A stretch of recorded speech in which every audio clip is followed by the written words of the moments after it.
Hello दोस्तों, कैसे हैं? सब ठीक ठाक। आज एक और नई प्रेरक और ज्ञानवर्धक कहानी भगवान बुद्ध की लेकर आए हैं दोस्तों।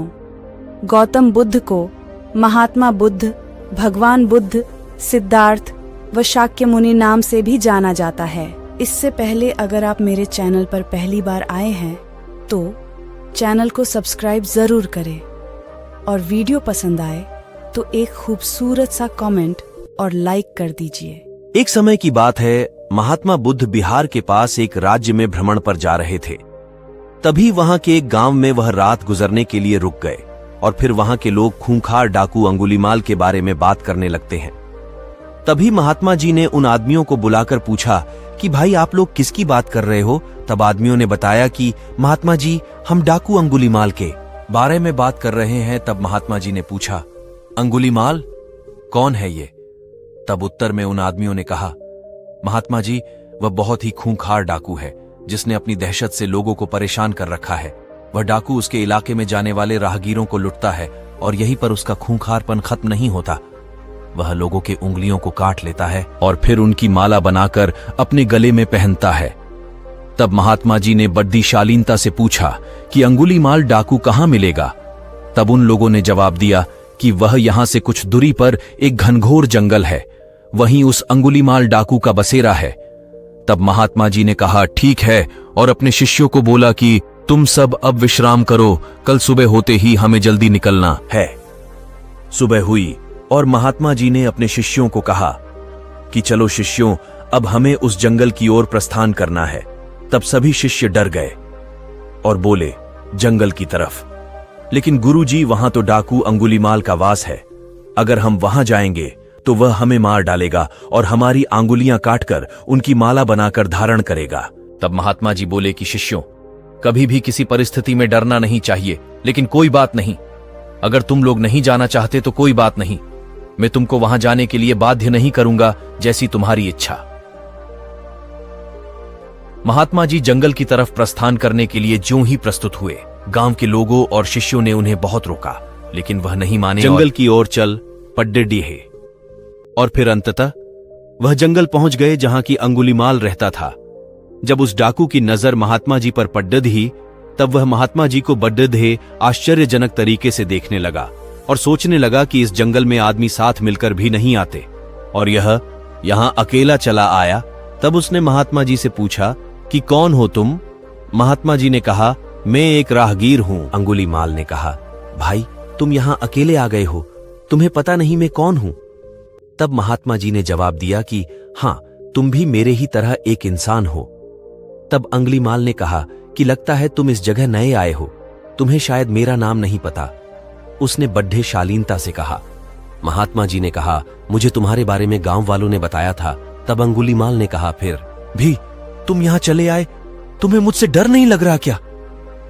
तब महात्मा जी ने कहा कि डर कैसा, मुझे तुमसे क्यों डर लगेगा?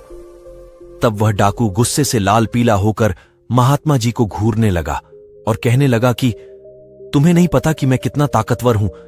मेरे डर के कारण यहां अच्छे से अच्छे दिग्गज आने की हिम्मत नहीं करते और तुम यहां मरने चले आए हो।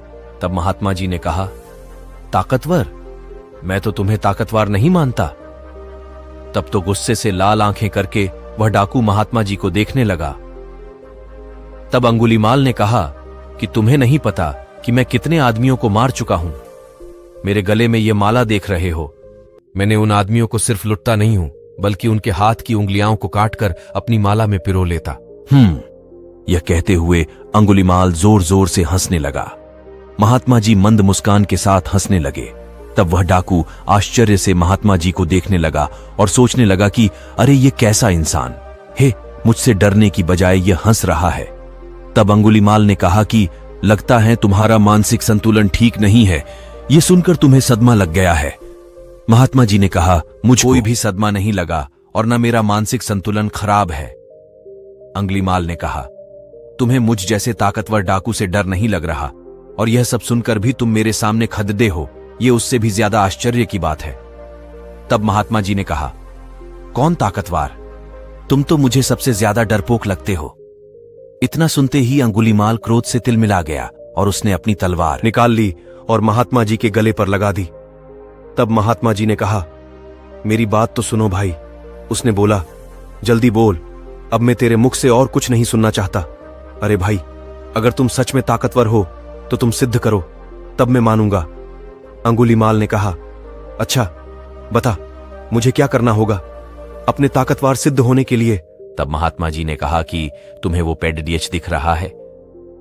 अंगुलीमाल ने कहा, हां दिख रहा है। तो क्या करना है? उस पेडडीएच को गिराना है। महात्मा जी ने कहा, नहीं, तुम्हें सिर्फ उस पेडडीएच से 10 पत्ते तोड़-देच कर लाने हैं। इतना सुनकर अंगुलीमाल जोर जोर से हंसने लगा और हेंसते हेंसते पेड से पत्ते तोड़ ढलाया और महात्मा जी को देने लगा। महात्मा जी ने कहा, जाओ, अब यह पत्ते उस पेडडीएच पर वापस जोड़ कर आओ। तब अंगुलीमाल हैरानी से महात्मा जी को देखने लगा। तब महात्मा जी ने कहा, क्यों, क्या हुआ? जाओ, जोड़ कर आओ इन पत्तों को। तब अंगुलीमाल बोला कि यह कैसे हो सकता है कि एक बार कोई चीज टूट जाए, वह वापस कैसे जुड़ सकती है? तब महात्मा जी बोले, क्यों, तुम तो बहुत ताकतवर हो न, फिर इन पत्तों को तुम क्यों नहीं जोड़ सकते? मैं तो तुम्हें तभी ताकतवर मानूंगा जब तुम यह पत्ते वापस पेड़ से जोड़ दोगे, नहीं तो तुम डरपोक हो।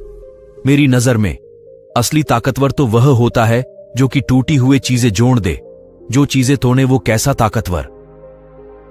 यह सुनकर अंगुलीमाल महात्मा जी के चरणों में गिर गया और उनसे कहने लगा कि महाराज जी, मुझे क्षमा करे, सचमुच मुझे आज एहसास हुआ कि मैं कितना बड़ा पापी हूं।